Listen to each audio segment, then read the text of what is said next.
ملوخية وفراخ ورز بالشعرية، أكلة ما يختلفش عليها اتنين. هعملها النهاردة معاكم بطعم وريحة زمان بطريقة أمهاتنا الأصلية.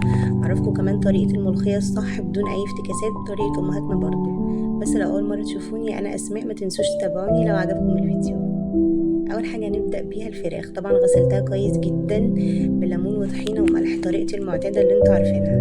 الحله بتاعتي رفعتها على النار 3/4 ميه، نزلنا بمنكهات الشوربه، بصل وفلفل وطماطم ورق لوري حبهان جزر، اي خضار عندكم حطوه بيدي للشوربه طعم تاني. ونشفتها كويس جدا وعملت فيها فتحات كده بالسكينه في الوراك والكتاف، هعرفكم ليه بعدين. نزلت بالفراخ بتاعتي كده زي ما انتوا شايفين. الفراخ هسويها سوا كامل ومش هحمرها. انا قلت بطريقة امهاتنا مش هحمرها، يعني الاكل كله هيبقى صحي. هنحط لها طبعا الملح. هنا كانت الفراخ استوت معايا كويس، طلعتها في الصينيه بتاعتي. ودي الخلطه بقى اللي هحطها على الفراخ: بصلايه كبيره، طماطمايه، 1 فلفل سبايسي، ملح، فلفل اسود، كمون، لو في كمان رشه 7 بهارات. عملتهم في الخلاط وحطيتهم على الفراخ كده زي ما انتم شايفين. وهنحطها في الفرن على نار هاديه من تحت، ونشغل الشوايه برضو على نار هاديه تاخد وش ونخرجها على طول. هي اصلا الفراخ اوريدي مستويه.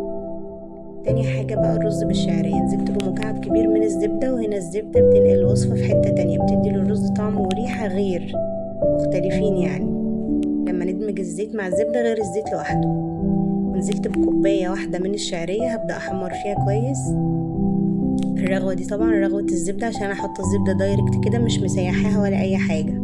يعني بجيبها من الفلاحة بحطها وبقطع منها قطع كده وبعمل منها وصفاتي. حمرنا الشعرية لحد ما خدت اللون الذهبي ده. دلوقتي بقى ننزل بالرز. غسلاه كويس قوي، 3 كوبايات من الرز على كوباية من الشعرية. بصوا هنا بقى الشعرية تطلع مظبوطة والرز مظبوط، يعني ده المقدار، 3 كوبايات من الرز ليهم كوباية من الشعرية. وهنحمرهم كده مع الشعرية لمدة 10 دقايق لحد ما الرز بقى بالشكل ده. ودلوقتي هننزل بالشوربة بتاعتنا من شوربة الفراخ. طبعا شوربة الفراخ ظبطت لها الملح، وظبطوا الملح بقى كل واحد حسب رغبته. الأكلة سريعة جدا وبجد خطيرة، خفيفة جدا، يعني بعد الغدا حسينا الأكل خفيف قوي حتى على المعدة. دي بقى كانت أكلة أمي المعتادة، يعني أكتر أكلة كنت بحب أكلها من إيد أمي. بصوا دلوقتي بقى حطيت شوربة الفراخ. الشوربة بتبقى أعلى من الرز بعقلة واحدة من الصباع، عقلة واحدة. الرز بيطلع معاكم مفلفل وتحفة.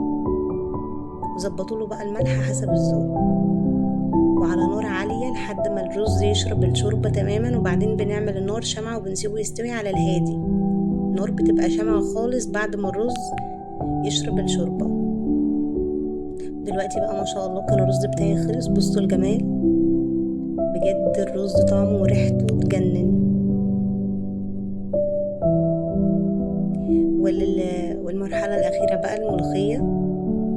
نزلت بمكعب من الزبدة ونص معلقة من الثوم المفروم، ويا ريت تفرموا الثوم كويس قوي عشان ما يبقاش باين في الملوخية.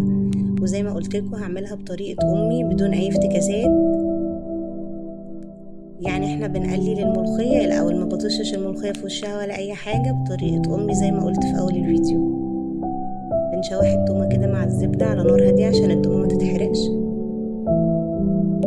لو في بقى كزبرة ناشفة ممكن ننزل بربع معلقة، ولكن أنا ما كانتش متوفرة عندي الكزبرة. نعمل بقى الطشة. خلاص التومة خدت لون كده، مش بحمرها بس، يا دوب التومة بتطلع ريحتها. ننزل بقى بكبشة واحدة من الشوربة كده بقى، ونطش بقى والشهقة بتاعت أمهاتنا، ونغطي بس كده. الريحة بقى بتطلع تقلب الدنيا كلها حرفيا. ريحة الملوخية كانت قلب العمارة. دلوقتي بقى بنزود شوربة حسب كمية الملوخية بتاعتنا، ويا ريت ما تزودوش الشوربة كتير. وبعدين لو احتاجنا بعد ما ننزل بالملوخية، لو احتاجنا شوربة تاني بنزود، بس ما تزودوش الشوربة في البداية. أول ما الشوربة بتاعتي غلت كده بنزل بكمية الملوخية. وقلنا بطريقة أمهاتنا يعني الملوخية فريش.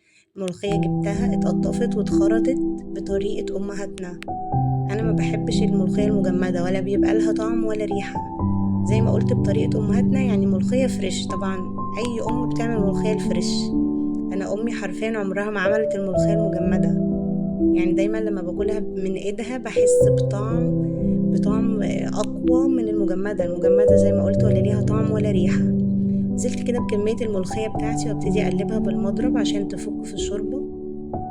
طبعا هي لما بتتقلب بالمضرب بتعمل رغوة كده على الوش، ده بيشتغل عادي والملوخية ما بيحصلهاش اي حاجة، بتبقى رهيبة. ندمجها كويس جدا مع الشوربة دلوقتي على نار هادية. بصوا عشان مبقاش فيها اي كتل. خلاص، وبعدين بقى بنشيل الرغوة دي بالمعلقة. ودلوقتي بقى بعد ما نزلت بالملوخية كنت قسمة التوم بتاعي لجزئين، جزء عملت بيه التقلية في اول الملوخية، وبعدين ده بننزل بيه ني كده بعد ما بننزل بالملوخية. بنشيل ده كده خلاص، الوش ده اللي هو عمل من المضرب، بنسيبها تغلي غلوتين وبنقفل عليها النار على طول، وبكده الملوخية تبقى جاهزة. حرفيا الطريقة دي في حتة تانية احلى بكتير قوي من ان احنا نطش التومة في وشها.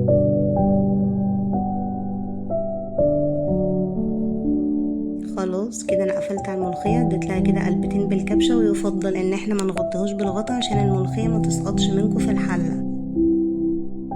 بصوا كده خلاص بقى الاكله بتاعتي كانت خلاص جاهزه بجد، اقل من نص ساعه وطلعت بالجمال ده. والفراخ انا ما حبيتش احمرها عشان الناس اللي عامله دايت يعني الناس اللي عامله دايت الفراخ المحمره ليها مش هتبقى كويسه.